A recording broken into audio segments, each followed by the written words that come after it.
Eric Taylor, your professor for American History 1, and this video here is to give you an overview of this week's module, which is called Religion and Reform, which is based on the title of the chapter from the textbook and from the Major Problem Source Reader.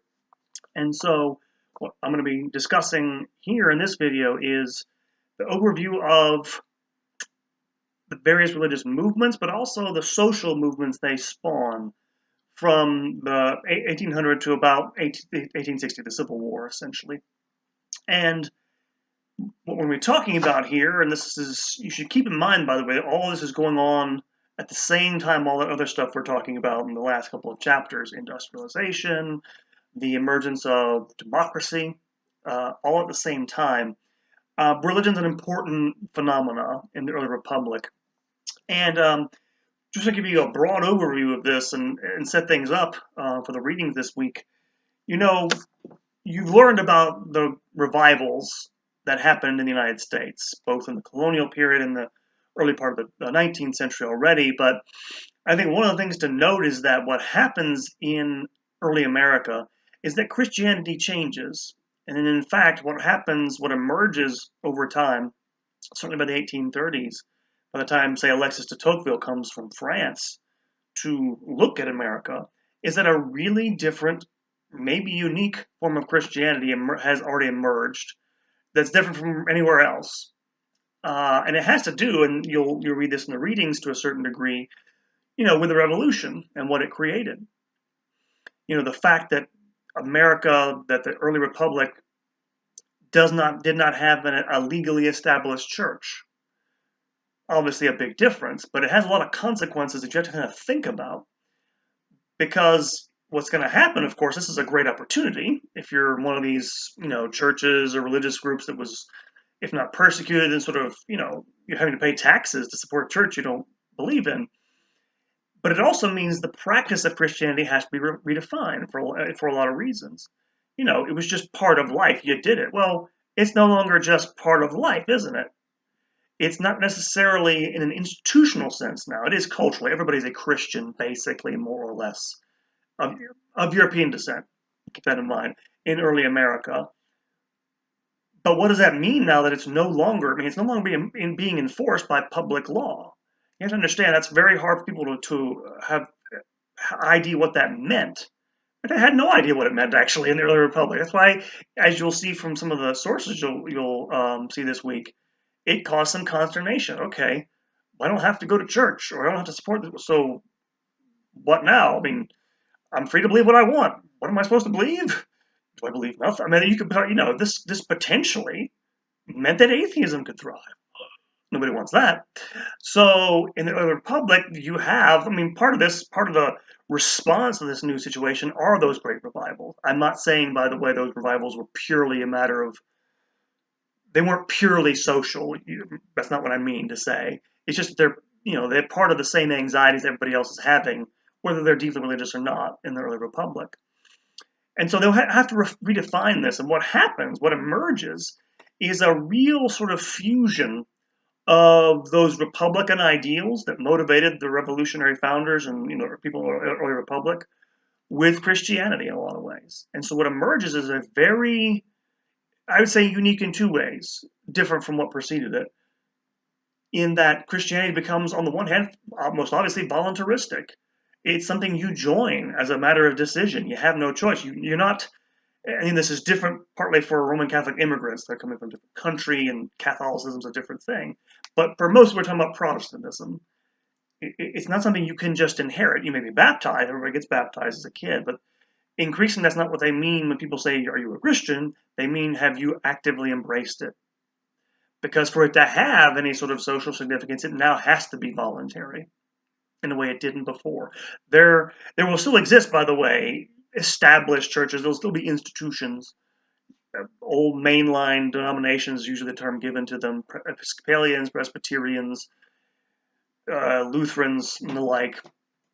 But the fact that they're voluntary means that, it puts a lot of onus on the members. You have to do things. Everybody has to be active, engaged. A passive member is not worth much in a body where, okay, you're not getting, largesse from the government to keep it alive. You got to do it yourself, provide the money, the funding, all the other stuff. And I know I'm talking about religion as if it's merely an organization here, but it makes a big difference. And what's going to happen is people respond to this in huge numbers. In fact, the entire country becomes much more religious between 1800 and 1860 than it had before. Rates of attendance go up, rates of church membership go up. Everywhere it becomes more religious, and it gives a religious, this is not official or anything, it gives a sort of religious tone to society it had not had before. It builds, and again, what I'm describing here is basically modern Protestant evangelicalism, but it becomes a Protestant evangelical country within a few decades. And whatever you think about evangelical Protestantism, the results are in some ways very impressive. Because what they will do is create whole institutions, philanthropic institutions, educational institutions. Every educational institution in the 19th century until after the Civil War is basically run by religious institutions. They create all the sort of, I don't know how to put this, social welfare organs that today would be, for the country to run itself, that today would be taken care of by the federal government or the states. All voluntary, all private. It's sometimes, I think your textbook refers to this as the, I can't remember what it's called, I'll say it's the evangelical empire, but it's this idea that it just permeates everything. Prison reform, and not only institutions, but also reform movements, hence the title of the chapters. Not almost, all of the major social reform movements that we'll talk about in this course come directly out of mostly Protestant religious movements. And so all this, by the way, is fueled by a belief that, okay, we have no established church anymore. So what's in the older sense of thinking, the church is the fulfillment of God's plan of salvation to bring, salvation to the rest of mankind. What happens in the early republic, for better or worse, is that these early Americans who are, fervent Protestants begin to see America itself, the new republic, as the sort of providential outcome of how Christianity is going to spread to the rest of mankind and bring it salvation. And they take that seriously. Whatever problems there might be with that theologically speaking or whatever, changes the society. And produces, by the way, a drive for perfection. Not just in terms of personal morality, you have a lot of that, people deeply struggling to purify their sins, but also society itself. That's where you get, the reason why why America you have to, we'll come to this in a moment, get rid of this X, Y, or Z sin or vice. Well, because we're supposed to be the culmination of God's plan in history. Gotta get rid of those sins, or God will take away all the good things we've had here. So, and I should say, by the way, this pattern of social reform will eventually become secularized within American history, but its roots go back to this. In fact, even in the early 1800s, by the way, it's already having a secular effect. Just to give you one idea about this, a lot of these social movements, social reformers, will go from embracing religion to embracing a social cause based on religion, which some of them, most obviously, we'll get to this in a moment, abolitionism and women's rights movement, will identify it with God's will for mankind. But some of them will go from those two stages to a completely secular, if you like, calling at the end of it. The most famous, and this is fun, that's why I tell you this stuff, a famous example of this in the early 19th century is a man named Sylvester Graham. You've probably actually heard of him, even if you don't know it. He was a Presbyterian minister who made his name as one of the first health nuts. There's a big, early 19th century, there's a big sort of health nut industry. You could say they were quacks, but they're advocating special diets and stuff like this. He was a vegetarian who advocated leaving things like not eating meat, tobacco, coffee, other substances that were supposed to be sinful and unhealthy for your diet. He began setting up a set of spas and health clubs all across the country, had his own magazines, made a fortune. And of course, a bunch of people imitated him, but all this came out of the religious impulse, the reforming impulse. Which, by the way, Sylvester Graham also invented a brand of cracker. he thought was especially healthy. Yes, graham crackers. That's who this was. So this has direct impact on your life. Graham crackers. No, I'm kidding. But you get the idea how this feeds into later on, a more secular society, but it has its origins in this religious impulse, which is why when he came to consider, if you ever heard the phrase, this is G.K. Chesterton, the Catholic writer, once referred to the United States as a nation with the soul of a church. And it's a nation with the soul of a church because it didn't actually have a church, so you needed to make up for it. And that's kind of what's happening in the early republic. That's a broad overview of it, but essentially what's happening. One other thing, well, I'll come to it anyway. We'll go overview this at this point of the chapter in the textbook. It's going to go over some of this, a lot of the particulars for you. And when I say it's going to talk about religion, it's not going to talk just about Orthodox Christianity. It'll talk about movements like Transcendentalism. If you know what this is, you probably should have read about this in high school. This is Ralph Waldo Emerson, the great thinker from Massachusetts. I won't describe Transcendentalism for you, but it's this sort of alternative, if you like. Maybe it's the first of the New Age religions, I guess, in America, which puts an inordinate amount of stress on the individual believer and what's interior to them. And it kind of fits, as the textbook, I think, rightly says, in with a growing individualism among the middle classes. I should mention, by the way, all these movements I'm going to talk about, they're all based out of middle classes. It's a middle-class country that's being created at the same time. So it has I'm not saying that's the only thing about them that's important, but they have that basis. And so Ralph Waldo Emerson, founds his own, and this is, by the way, this is the second thing to note, he founds his own sort of utopian community. That drive to create a perfect society finds expression in the early 19th century among a whole host of groups who set out to form utopian communities. His one at Brook Farm doesn't last that long. Others are more long-lived. One of the most long-lived today, they're about to die off, a community called the Shakers. You can read about them in the textbook. Founded these utopian religious communities. People, live in common, have no common property, no private property, practice total celibacy, and basically perpetuate themselves through converts.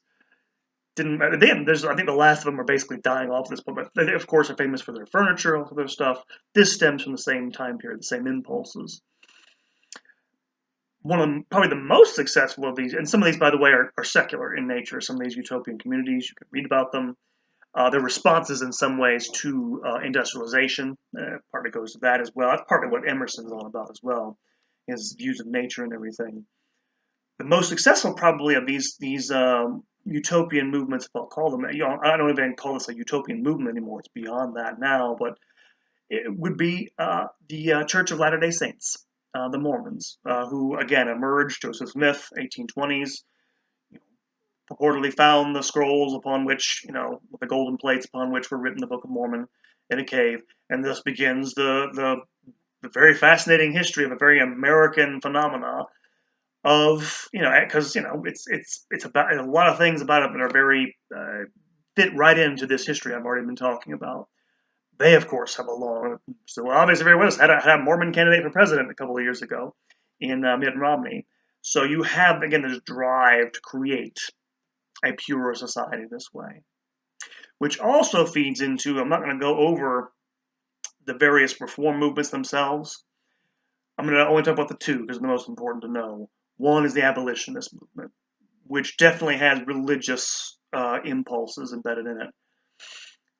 And it'll come into being at the end of the 1820s after the first compromises, because the country's expanding already. They don't know what to do about, slave free and keep this going. It's already beginning to fuel this coming conflict. And one of the most important figures in this movement is William Lloyd Garrison. And just to give you an idea of how, not only how religious they were, but how extreme these thinkers were. Many of these thinkers, especially in the abolitionist and women's rights movements, while connecting religion and a religious impetus to what they're doing, they're not necessarily what you'd call orthodox in traditional Christian terms or traditional Protestant Christian terms. William Lloyd Garrison's a perfect example. I told you that idea that early American, Christian ideals, sort of a mixture of republicanism with Christianity. And what makes Garrison so interesting, he's mostly a peaceful man, but his words are not peaceful. He will come to advocate. Basically, he says, first of all, slavery is the national sin. It's the most worst thing. It's evil. It corrupts it pure. It corrupts everything. That's why we have to get rid of it and abolish it. But he becomes so extreme in his views, and I should mention, by the way, and I'll mention this later on, repeat it. Abolitionists were deeply hated when they first appeared. People hated them. I mean, they would attack them, not just in the South, but in the North. I mentioned that some of them were kind of weird. I mean, people like not Garrison himself, but I'll explain why later. But the idea is it was a very unpopular movement for the first 2 or 3 decades of its existence until the 1850s, and you'll see why that changes.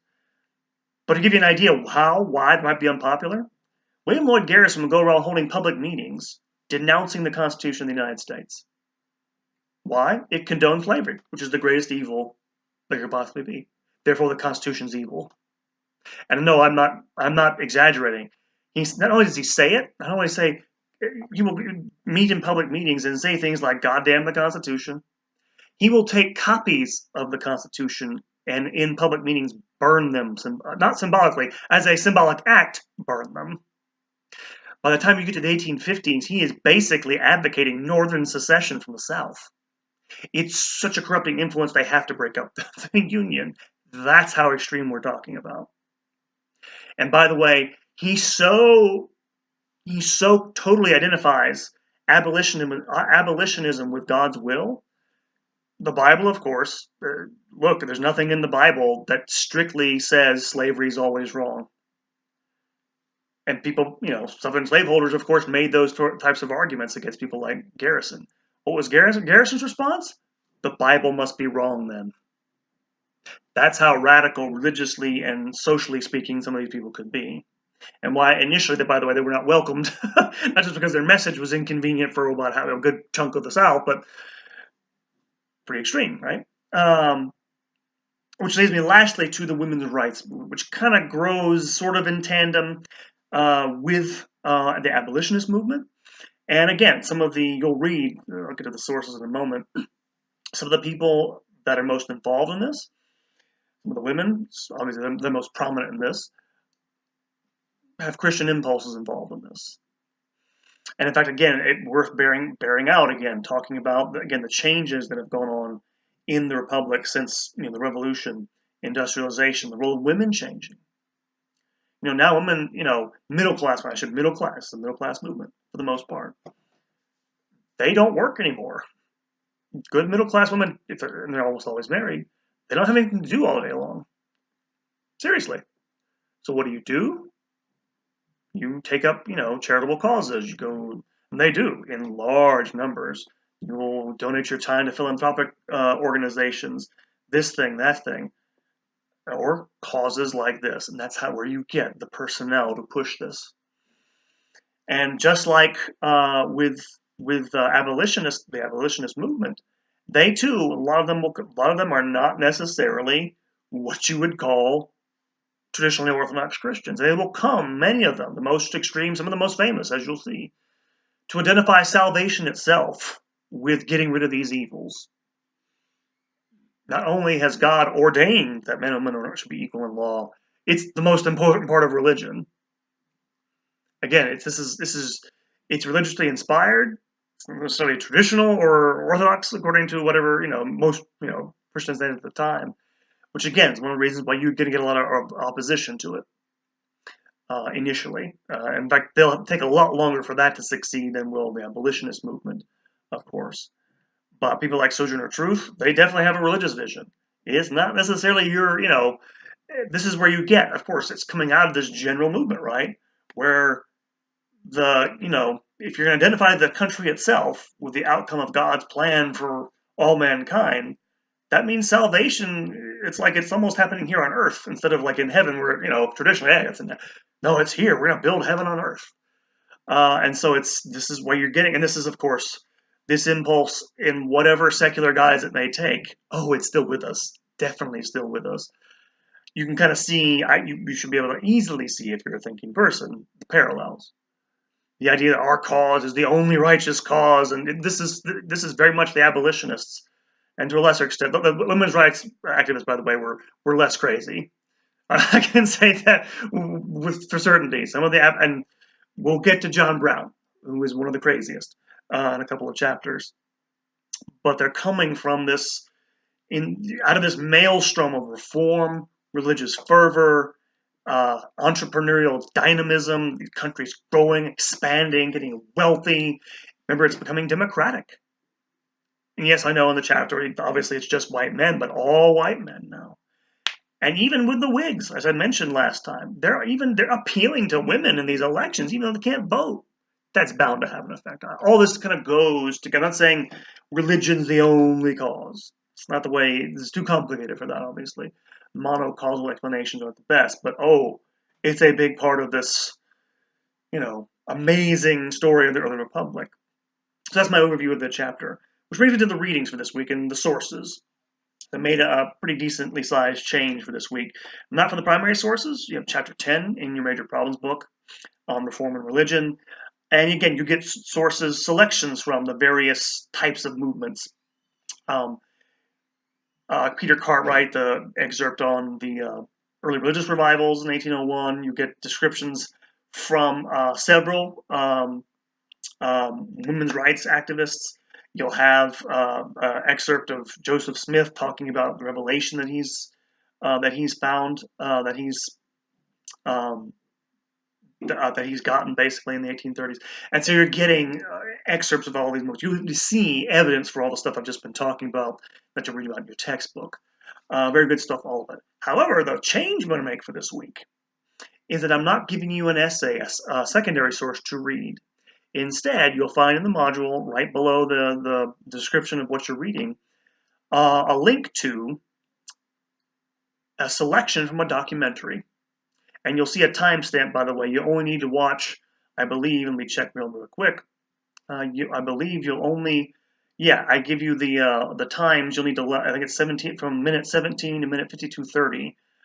An excerpt from an episode of a very fine documentary that was made about religion in the early republic, or actually religion in America. That's what it's called, is God in America, by PBS several years ago now, which details the early republic.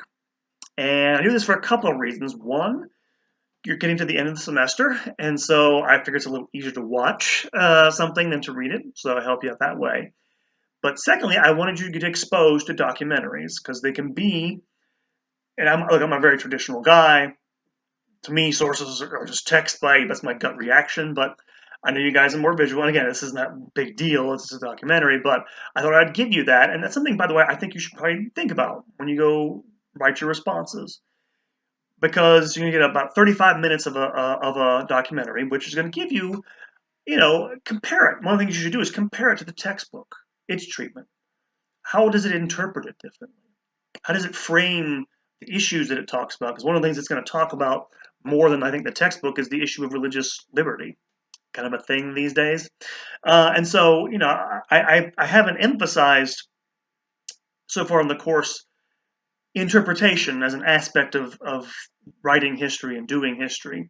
The reason being, I'm trying to focus in this course, an introductory course, on the basic skills of what a historian does, as well as give you guys a basic, information and knowledge of, historical events, people, places, things, etc., etc. Because I want you to focus on, citing sources correctly, using sources correctly, addressing, historical questions in a more or less forthright manner. You guys saw that from the comments I left on your essays, which most of you did a good job, by the way. Interpretation is something a little bit different because, history is a narrative. You tell a story about this or that thing, this or that country, this or that idea, this or that, movement or whatever. And you could write it without any reference to anything else but, say, primary sources. But that's not the way most histories go. Why? Because when you write a story, you're not just telling a story. You're usually telling a rival story, which you're claiming is more true than somebody else's story. And usually in an academic setting, it's an argument, right? It's more abstract, more analytical. well, I'm opposing his position because of X, Y, and Z, and this is here's why mine's better, here's why his doesn't work as well. And I say that because one of the things, and some of you have, you've spoken to me by email about, say, the quiz questions sometimes. The answers seem subjective. Well, not necessarily subjective, I would say, but there are logical reasons sometimes some answers are better than others. But you're right in the sense, look, this is not mathematics. When you get beyond basic facts, and there are basic, timelines and who did what, stuff like that, history, especially the history we want to know, right? Stuff that's interesting, important to us is, how religious was the country in the early republic? Does that mean we have to be religious now because this all like current politics, current events brings us back to us? But those types of things are less tied to just a bare reading of the sources or a bare reading of facts. You can't just throw the objective facts out there and give you those answers. Those answers won't come that way. You have to interpret and you have to persuade people that your answers are better. Ultimately, history is an act of persuasion. Again, it's not science. It's not mathematics. There's not going to be an objective right answer. It doesn't mean, by the way, there can't be better answers than others. And I'm going through all this because I want you to think about that when you read your sources. Don't just think in terms of, okay, it says this, it says that. How does this fit into the narrative I'm getting from the textbook or from your teacher? Does it really support what he's saying? Is there a better way that this could fit into, a better narrative this could fit into, or this is a better way of interpreting that? And by the way, besides this, and I'll come back to this real briefly in a second, I'm going to cut this off around 30 minutes. You should also consider when you write this response, part of the reason I want to give you this is, okay, documentaries are easier to watch. Are they better as secondary sources than those secondary essays you had to read? Is it better to watch a documentary or read a book? Why? You're going to get, by the way, some very good commentary in that selection I gave you in the documentary by religious scholars, scholars of religion, scholars of history. I put it this way, I think, just personally, I like the range of, and not all these scholars, by the way, agree. That's something you should learn. Even brilliant, learned people disagree. Not always going to come to not always going to be unified. But you get a good range of interpretations of what's going on. Better, I think, in the textbook. It's written by multiple people as well, but it's much more of a unified thing, and they're less trying to sort of make an argument or interpret things. You'll get more of that actually in that documentary. By the way, the whole thing's worth watching, not just the one episode. The whole thing's very good if you are really bored and want to. No, it's actually good. If you ever have time to watch it, it's pretty good. And so I want you to think about it, consider it as a source and what's more valuable. Again, that sounds boring and abstract. It shouldn't be by now, because you had to write an essay using this stuff. And I hope, again, the first time, I know I can give you models to follow. Until you do it, you have no frame of reference. Now you know more or less what I want in the essays. And now you know, okay, next time you're going to go to and write your final essay. And again, you should start as soon as possible. It's going to be about, the topic's the same thing, identity, right? People's national identity, what they thought the Republic was, right?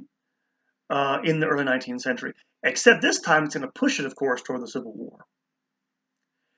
And so you're going to have to think about, okay, when you read these sources, think about this. What's changing as we read the history of this, the sources, the textbook, between 1800 and 1860?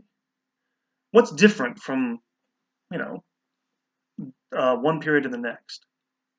Of course, what I have you think about is how the identity changes, and ask you can read this for yourself, whether or not that had anything to do with the Civil War, whether or not that war was really about who we are as a nation, and is it best interpreted in that way? Again, think about that. That's really big stuff. I want you to do that because it's fun to think about that stuff and more important, interesting. But when you read these sources, and some of them be, that's kind of tedious. Okay, how does that help me answer that question? How does it help me see things changing when I read this? What is changing? What's happening over time? And again, to go back you're going to have to deal with development. What's a development? Why isn't that a mere change? Keep those distinctions in mind. Okay, do I see a pattern emerging here in the sources the book has given us? What pattern is that? Why is that an important pattern of change? And what does that have to do with the Civil War later on with regards to what Americans thought their nation was and what its identity was between that and how it changed. You get the idea, I hope, basically. But that's the sort of stuff I want to have you thinking about and going forward for this week. And that is my overview. I will try, I make no promises. I want to have at least every week for the end of the semester a brief video talking about the final lesson. So I'll probably do that. I'm definitely going to send out an email probably tomorrow reiterating you should look toward the final essay now, and should have everything graded by the end of the day tomorrow as well, in terms of grades. So wish you guys a good week. Hope you guys are happy, healthy. Things are going well in your lives, and hopefully you can. We'll see you guys next week.